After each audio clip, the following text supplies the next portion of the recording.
तमाम तर तफसीलात के लिए। एक और अहम खबर, योगी हुकूमत ने डॉक्टर कफील खान के खिलाफ दोबारा जांच का फैसला वापस ले लिया है। चीफ सेक्रेटरी हिमांशु कुमार ने 15 अप्रैल 2019 को जांच रिपोर्ट दी। इसके बावजूद हुकूमत ने 11 महीने तक कोई कार्रवाई नहीं की और फिर 24 फरवरी 2020 को डॉक्टर कफील खान के खिलाफ दोबारा जांच का हुक्म दे दिया गया था। योगी हुकूमत ने डॉक्टर कफील खान मामले की दोबारा तहकीकात के ताल्लुक से इलाहाबाद हाई कोर्ट के जरिए गुज़िश्ता दिनों जारी नोटिस का तहरीरी जवाब दाखिल करते हुए कहा था कि डॉक्टर कफील खान के खिलाफ ऑक्सीजन ट्रेजेडी मामले में दोबारा शुरू की गई जांच को वापस ले लिया गया है। साथ ही हुकूमत ने इस सिलसिले में हुई जांच को मानने की भी बात कही है। इस जांच में डॉक्टर कफील खान को पूरी तरह से बेकसूर बताया गया था। हमारे साथ इस वक्त मौजूद हैं लखनऊ से हमारे नुमाइंदे तारिक कमर। तारिक, बेहद अहम मामला रहा है ये और अब योगी हुकूमत ने डॉक्टर कफील खान के खिलाफ दोबारा जांच का फैसला वापस ले लिया है, तफसीलात चाहेंगे आपसे। हाँ देखिए हिना, बहुत अहम मामला है और हतमी फैसला इसमें आइंदा 10 अगस्त को आना है।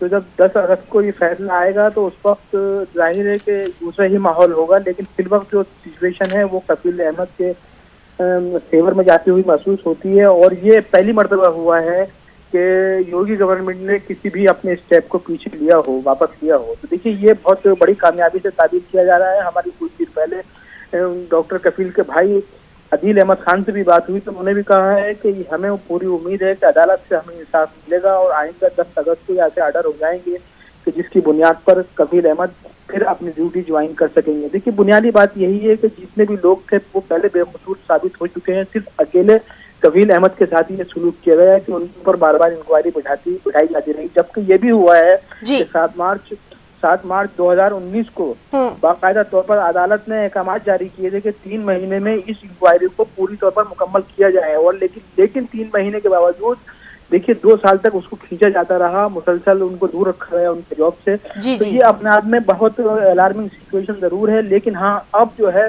कहीं ना कहीं ये महसूस हो रहा है कि अदालत से उनको इंसाफ मिलेगा और अदालत की इस पेशरफ का इस्तेमाल किया जा रहा है।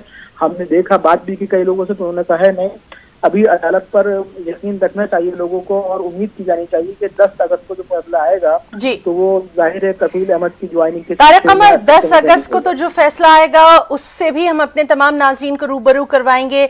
आपने खुद कई बार डॉक्टर कफील खान से बात की है, उनका खास तौर पर अगर कोरोना का दौर हम याद करें तो वो साफ तौर पर यही कहते थे कि मुझे मरीजों का इलाज करने दीजिए, जांच आपकी जो है वो चलती रहेगी।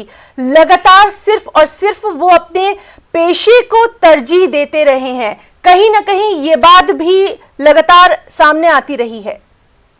बहुत अहम सवाल है हिना ये आपका। और देखिए जो भी तहकीकी रिपोर्ट सामने आई इंक्वायरी के बाद, वो सबमिशन सामने आया, उसमें जो कुछ भी तहरीर किया गया है डॉक्टर कफील के ताल्लुक से वो बहुत मुस्बत है और बहुत रोशन है।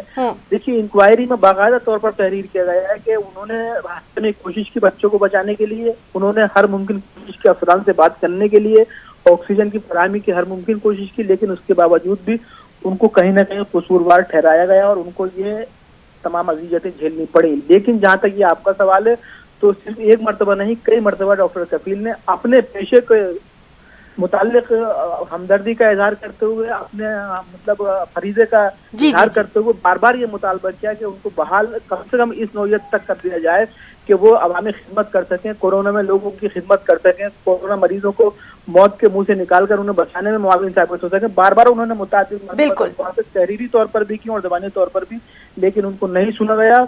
बिल आखिर अब उम्मीद यही है कि अदालत से उनको इंसाफ मिलेगा और जल्द उनकी बहाली के रास्ते। जी तारिक कमर, तो लगातार इस बेहद अहम मामले से मुताल्लिक पल पल का अपडेट हम अपने तमाम नाजरीन को दे रहे हैं। बहुत बहुत शुक्रिया आपका तमाम तर तफसीलात के लिए। नीरज चोपड़ा ने टोक्यो ओलंपिक